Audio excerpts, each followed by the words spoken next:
O ingresso à religião de Cristo pelos não-judeus teve seu início a partir do livro de Atos, capítulo 10, versículo 9 ao 22, onde Pedro teve a visão onde Deus o mandava comer os animais impuros, simbolizando a entrada dos gentios no reino de Deus.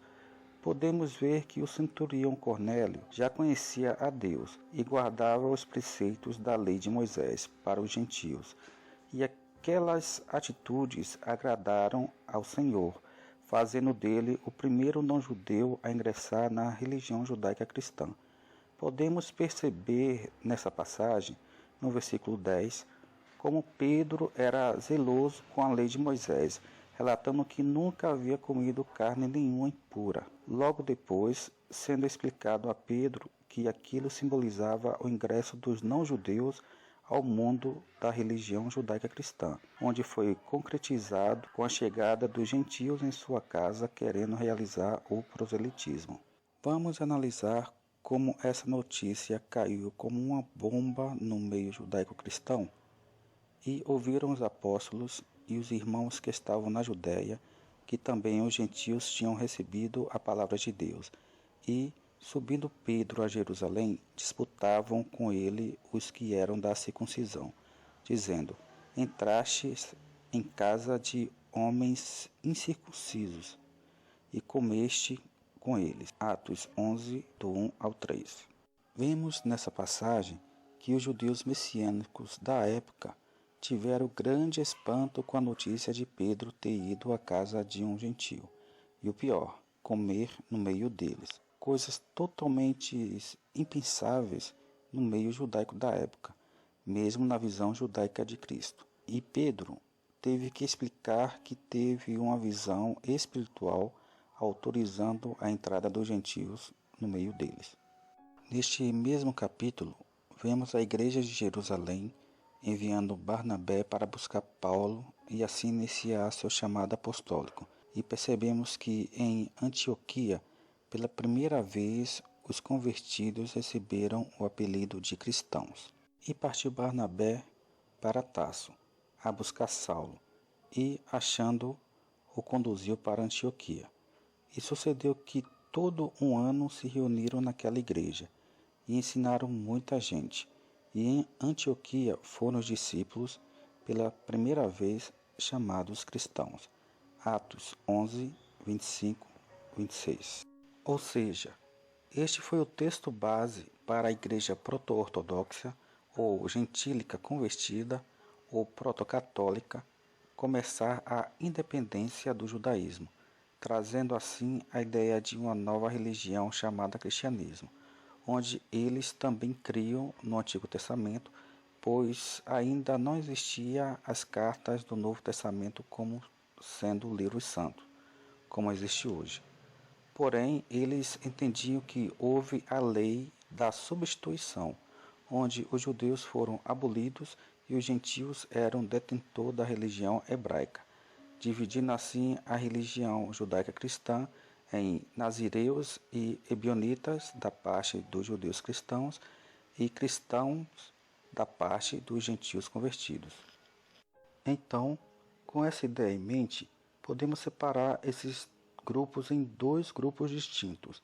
O grupo dos judeus que creram em Cristo, que começa com Cristo e seus discípulos judeus, e dos proto-católicos, que podemos chamar posteriormente apenas de cristãos, ou cristãos gentílicos, que começa com a entrada do centurião Cornélio na religião judaica cristã e dura até os dias de hoje. Este fato dos gentios não querer estar debaixo da autoridade judaica cristã da época já era comum, mesmo na época dos apóstolos, como vemos na carta de Romanos, talvez a carta mais completa escrita pelo apóstolo Paulo, onde no capítulo 11 ele parece ter que explicar que por mais que Paulo cresce que os gentios convertidos não precisassem seguir as leis de Moisés, os apóstolos seguiam, eles eram o povo da promessa e a base da fé cristã. Digo, pois, porventura rejeitou Deus o seu povo?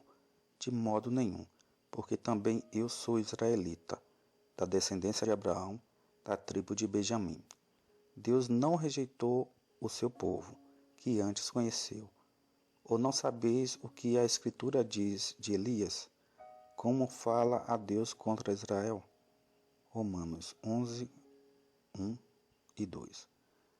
E também eles, se não permanecerem na incredulidade, serão enxertados, porque poderoso é Deus para tornar a enxertar. Porque, se tu fostes cortado do natural zambujeiro, e contra a natureza enxertado na boa oliveira, quanto mais esses, que são naturais, serão enxertados na sua própria oliveira. É necessário entendermos que o termo apóstolo dos gentios não significa que Paulo virou gentil, pois, como vimos, ele mesmo relata que permaneceu israelita, mas sim que ele é o apóstolo ou enviado aos gentios, ou seja, apóstolo enviado para fazer o proselitismo aos gentios. Na carta aos Romanos, Paulo chama a atenção dos romanos, que aparentemente por ser um povo, nação, que dominava Israel, queria ser uma religião independente. Então Paulo explica que ele era judeu, que Deus não havia rejeitado Israel, pois por meio de Cristo, o remanescente, tanto aquela religião como a humanidade foi salva, e que se alguns ramos foram cortados, ou seja, os que não aceitaram a Cristo, todo o resto da árvore e seus galhos permaneceram, simbolizando os judeus convertidos, que seria Cristo e seus discípulos, e os que antes eram gentios foram enxertados nessa grande árvore eclesiástica do Messias judaico. É importante salientar que o termo igreja veio da Bíblia na versão do hebraico, escrito como Kaal. Depois, quando foi traduzido para o grego na versão da Bíblia da Septuaginta, foi traduzido como Eclesias. Como a maioria dos discípulos de Cristo escolheram essa versão grega da Septuaginta para traduzir os escritos bíblicos do Novo Testamento para o grego da época, vemos apenas o termo Eclesias, e todas as vezes que foi utilizado o termo Kaal na Bíblia hebraica ou Eclesias na tradução grega, eles não se referiam ao templo físico, e sim às pessoas, pois Kaal ou Eclesias significa basicamente ajuntamento ou reunião de pessoas. Fato este já predito por Cristo no livro de João, capítulo 4, versículo 23, e como era a Eclesias em Mateus 18, versículo 20. Entenda que o termo Kaal, Eclesias ou Igreja não é um termo usado apenas no Novo Testamento. Quando o povo de Israel se reuniu ao pé do monte para adorar a Deus em Êxodo 19:17, aquela reunião foi traduzida como Eclesias na Septuaginta, salientando mais uma vez que o tempo da Eclesias ou igrejas não é o tempo de construções de templos paralelos ao de Deus, pois isto seria antibíblico, pois o único lugar que Deus determinou para a construção do templo foi em Israel, e mesmo quando a tenda era móvel, ela só poderia ir exatamente aonde Deus determinasse, mas significava que o povo não estaria ligado ao templo de Jerusalém para adorar, até a construção do Templo de Israel novamente na era messiânica judaica, durante o milênio sabático. O templo que existem hoje são apenas lugares físicos onde há eclesias de Deus se reúnem. Ainda sobre o apóstolo Paulo, é importante sabermos que quando ele relatava sua trajetória no judaísmo, ele alegava que foi ou viveu como fariseu antes de ser um judeu cristão, como relatado em Filipenses capítulo 3, versículo 5 e Atos capítulo 26, versículo 5. Porém, quando vai se defender como pensador rabino da época, deixa claro que teve seus ensinos no judaísmo na crença farisaica, como relatado no livro de Atos capítulo 23, versículo 6. E era por estes ensinos baseados agora no Messias que ele ensinava. O concílio de Jerusalém. Com o advento da permissão de Deus à entrada dos não-judeus no meio dos judeus cristãos, isso trouxe grande embaraço, pois milhares de judeus e gentios estavam se convertendo à religião judaica de Cristo. Para os judeus, era fácil a assimilação por se tratar apenas de aceitação de Cristo, pois já eram seguidores da lei. E para os gentios, como deveria ser procedido esta nova fase? Houve então o Concílio de Jerusalém, onde a Igreja trataria essa grande questão, e foi decidido então que os prosélitos seguissem apenas estas leis. Na verdade, pareceu bem ao Espírito Santo e a nós não vos impor mais encargo algum, senão essas coisas necessárias, que vos abstenha das coisas sacrificadas aos ídolos, e do sangue, e da carne sufocada, e das fornicações, das quais coisas bem fazeis se vos guardardes, bem vos vá. Atos 15.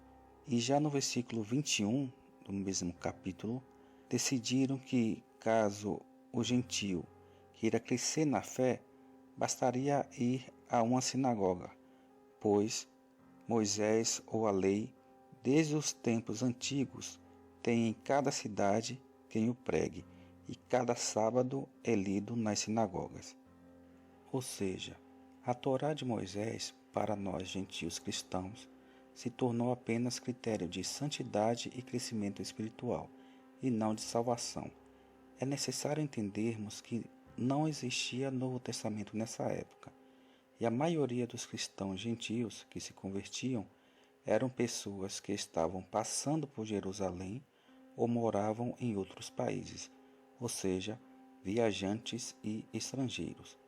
A igreja estava ainda em expansão e não tinha como os apóstolos pessoalmente cuidar de todos, por isto mandaram às sinagogas.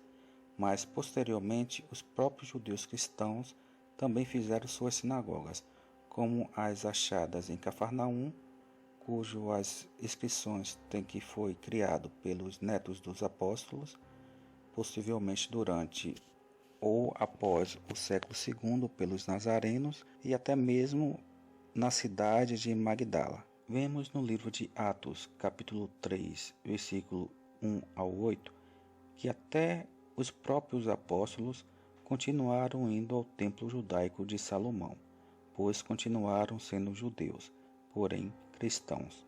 E até hoje vemos o DNA dos judeus em nossos meios. Quando falamos palavras como Amém, Satanás, expulsamos demônios, oramos, subimos aos montes para orar, jejuamos, ou seja, tudo o que acontece na igreja cristã é resultado desse hebraísmo que só vemos no nosso meio ou no meio dos judeus, pois não se pode negar nossa ascendência judaica. Com o advento da fé judaica messiânica, os gentios só seguiam a lei de Moisés que quisessem, porém não podiam abandonar Cristo, pois existia na lei de Moisés, sem o advento de Cristo, algo chamado a maldição da lei, que determinava que todo gentio era impuro e jamais poderiam ser chamados filhos de Deus, mesmo convertidos ao judaísmo. Agora, em Cristo, eles eram enxertados e santificados ao ponto de serem chamados filhos de Deus. Diferente dos judeus cristãos e não cristãos, eles não precisavam passar pela dolorosa experiência da circuncisão, que amedrontava muitos da fé de Israel, e a lei de Moisés servia apenas para critério de santificação e não de salvação. É interessante observar, através do rabino cristão, ex-fariseu, benjamita, israelita e helenista, conhecido por nós por Paulo, como ele colocava seus conhecimentos judaicos em prática para edificar a fé judaica cristã da época. Esse fato nos faz pensar que os judeus não convertidos daquela época, responsáveis pelos prosélitos, agiam da mesma maneira que Paulo, excluindo apenas a ideia do Messias de suas cartas, pois As ideias de Paulo eram todas de cunho judaico, mesmo as que relata sobre a substituição do templo físico por templo de homens, eclesias, que já era muito comentada naquela época, principalmente pelos habitantes de Curam e os essênios. A reviravolta. Ora, então quando afinal o judaísmo de Cristo foi começando a dar lugar à religião que hoje conhecemos como cristianismo ou religião proto-católica ortodoxa, que posteriormente foi sintetizada na religião católica cristã e suas derivações. Esta reviravolta não foi realizada por Constantino no ano de 325, como muitos imaginam. Ela teve seu início com a queda do Templo de Jerusalém, no ano 70 d.C., e após isto foi gradual a sua mudança.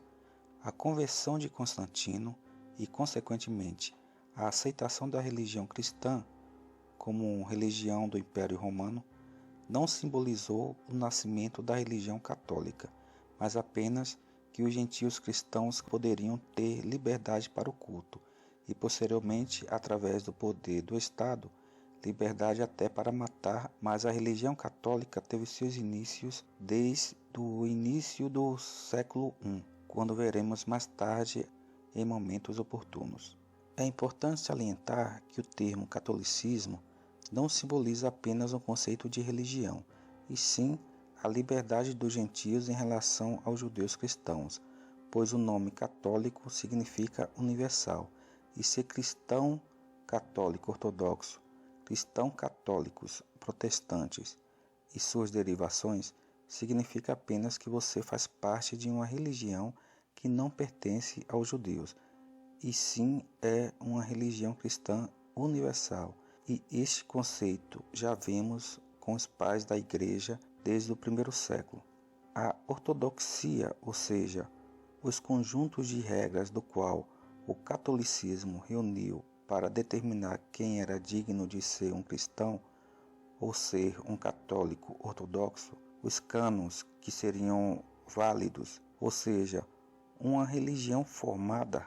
Este sim é um conceito posterior ao século I e abordaremos com mais exatidão no segundo vídeo dessa série. No livro de Lucas, capítulo 21, versículo 20, e Mateus, capítulo 24, versículos 15 e 16, Jesus predisse: Quando virdes Jerusalém cercada por exércitos acampados, então sabei que se tem aproximado a desolação dela.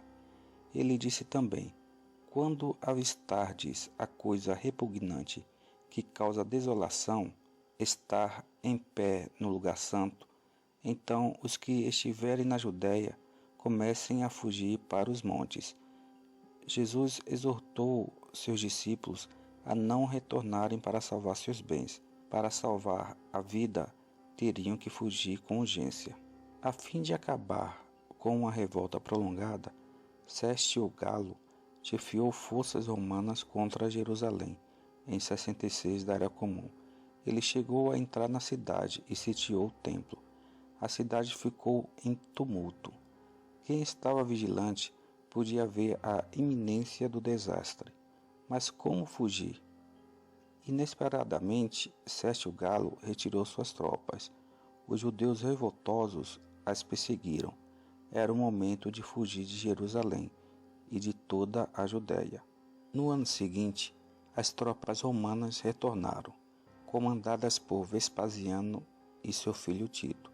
O país inteiro ficou envolvido na guerra. No início de 70 da Era Comum, os romanos cercaram Jerusalém com uma fortificação de estacas pontiagudas. Todas as saídas da cidade foram bloqueadas. Lucas capítulo 19, versículos 43 e 44. As facções dentro da cidade se massacraram. Os sobreviventes foram mortos pelos romanos ou levados cativos. A cidade e seu templo foram destruídos totalmente.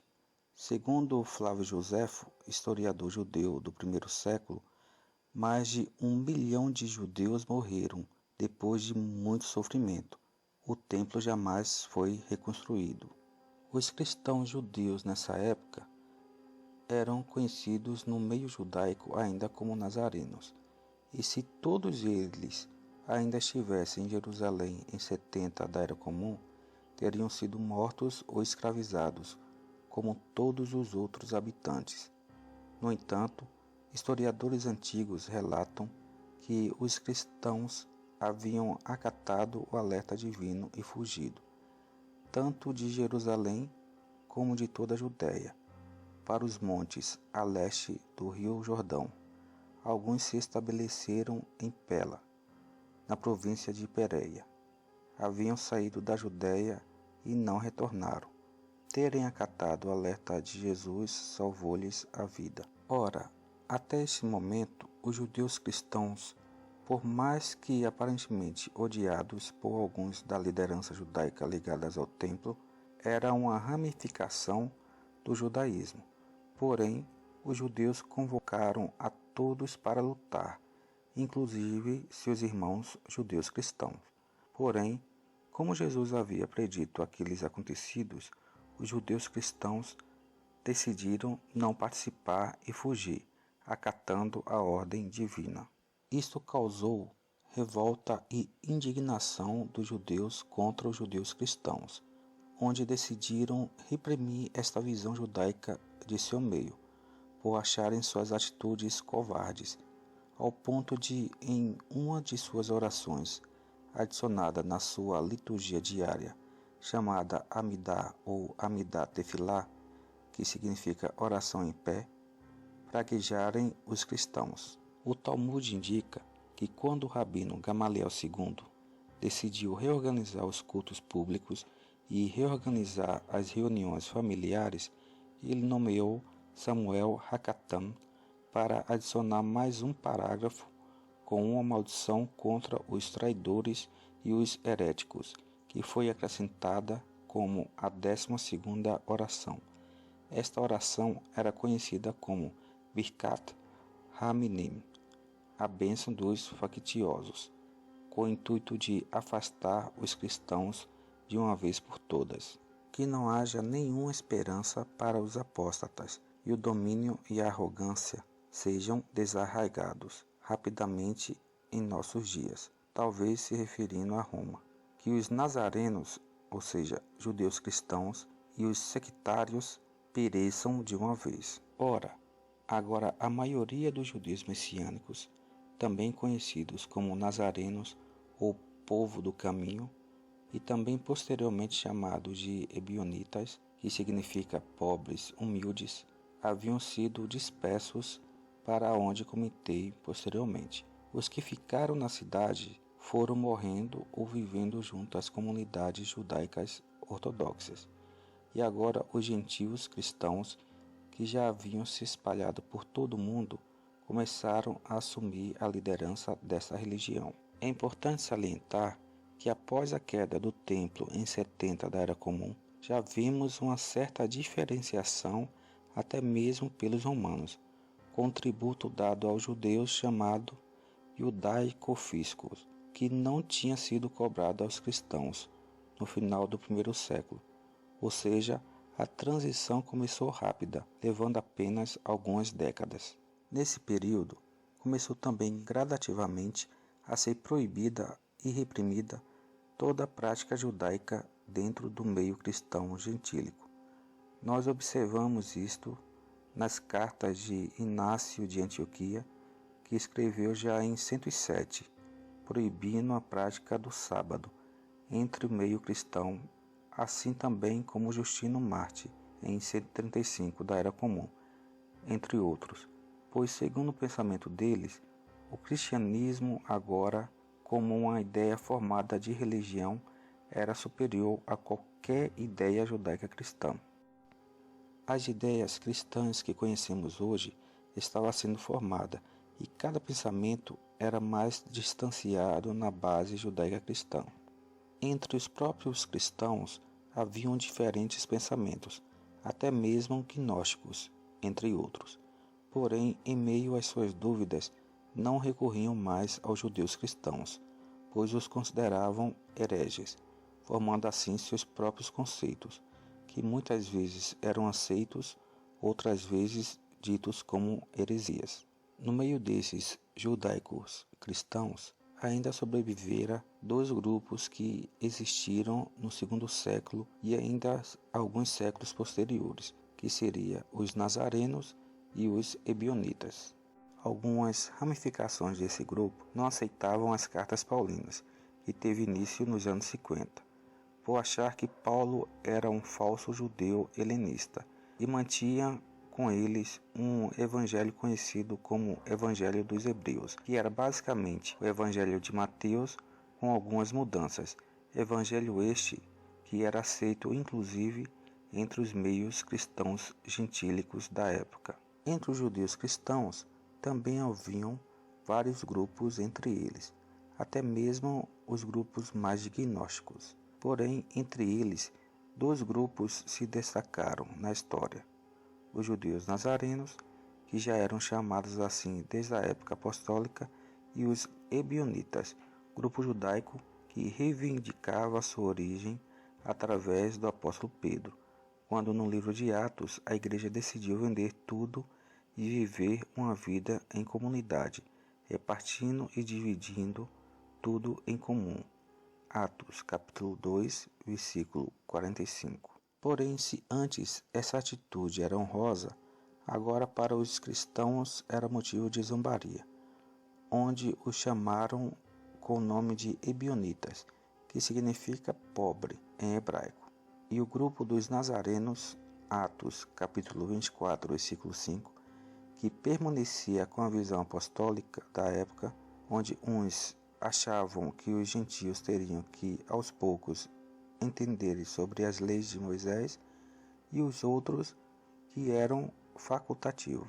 Podemos comprovar a existência desses grupos em algumas cartas dos pais da Igreja cristã, como no caso de Justino Marte, em sua carta Diálogo com Trifão, onde ele faz uma obra de apologia ao cristianismo, como se ele estivesse dialogando com um judeu conhecido como Trifão.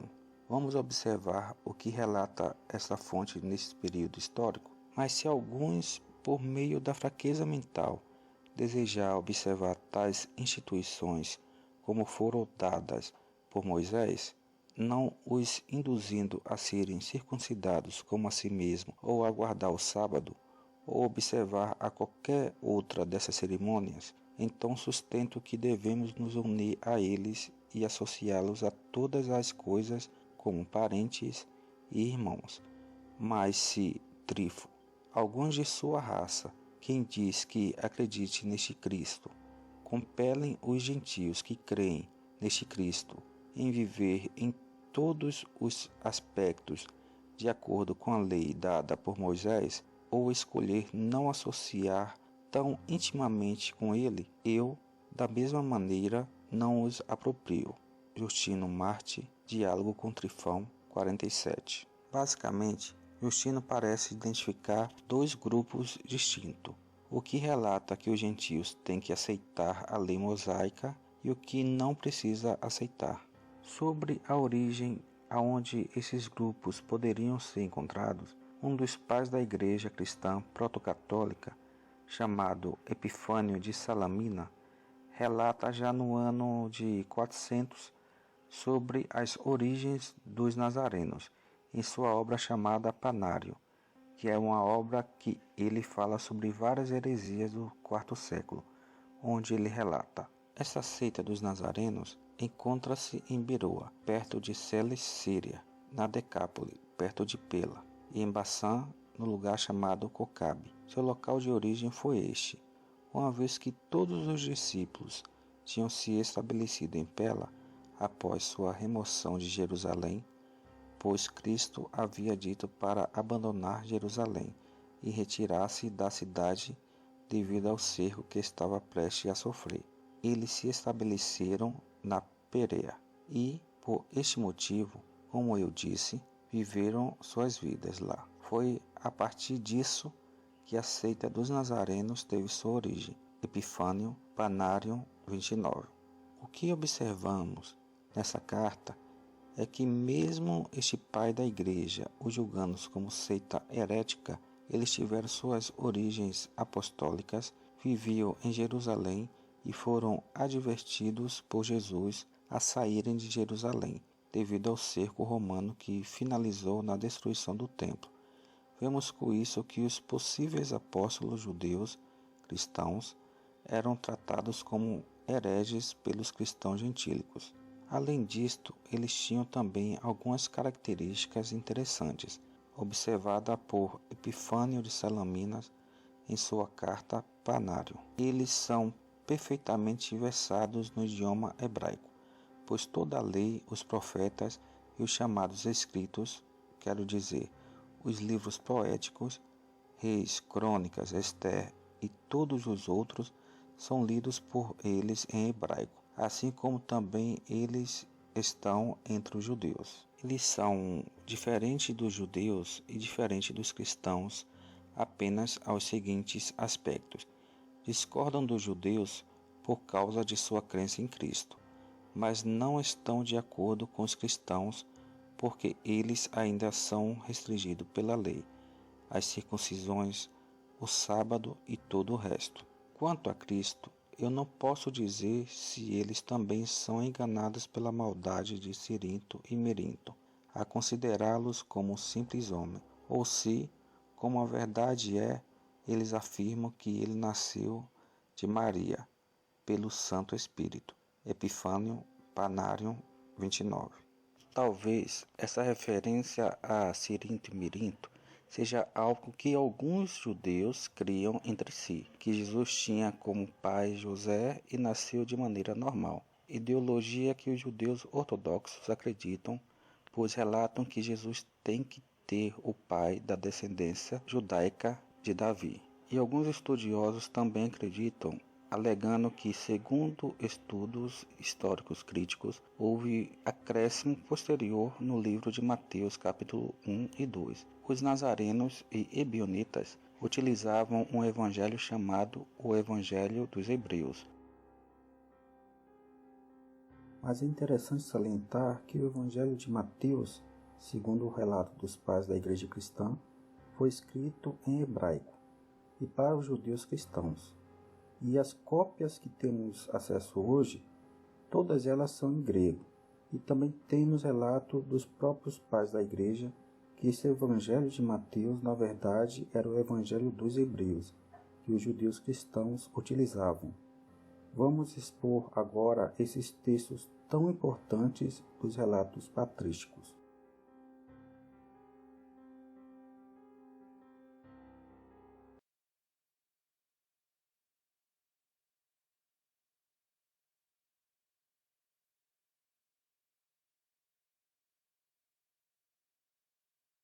Ainda é importante relatar sobre o que Epifânio de Salamina, em sua obra Panarium, capítulo 30, nos informa.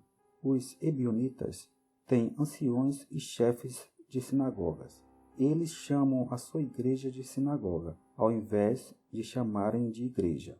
Isso está em concordância com o livro de Atos, capítulo 15, versículo 21, onde durante o concílio de Jerusalém, os apóstolos aconselharam aos gentios que quisessem se aprofundar em sabedoria na palavra de Deus, bastava buscar uma sinagoga. Conceito este que podemos entender melhor no nosso curso de cultura judaica, onde traduzimos do grego para nossa língua as palavras dos apóstolos e temos muitas surpresas. Percebemos também, neste relato, que já em meados do terceiro século, com a consolidação da Igreja Cristã Católica, os cristãos já não viam a igreja como pessoas e o lugar de reunião como sinagoga, e sim que a igreja era um lugar ou templo como nos dias de hoje. Ainda por volta do século X ou XI, vemos fontes árabes que relatam sobre estes judeus cristãos.